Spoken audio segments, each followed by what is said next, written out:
नमस्कार सांगमाने जय जगन्नाथ। तो आज तो मुझे आम घर को चलची तो चलते देखा आज दिन केमती कटुची।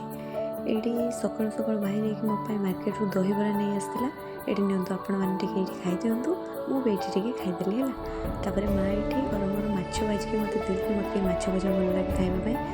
आम ये पलि जाइलु काका घर को घर बाड़ी ना बरकूल गच अच्छी तो आम से पलि जाइलु बरकूल आनी आम घर को नहीं जाए सेठी पोखरी पाखे पूरा कोल गछटा ना तो सब कोले जाइए पड़ जाता पोखरी पाखे भाई जाइए तो काढ़ी आनुला देखो एतिक कोले आम तोड़ीचु आम चलू घर को जाइए माँ माछ झोल करते माछ भजा करते सहित चरचड़ी करते खाई ये देखो एतिक कोले आमर होपर मुझे पइड पी देती रेडी बाहर पड़ी माँ को टाटा करते आम आम घर को पलि आसलु।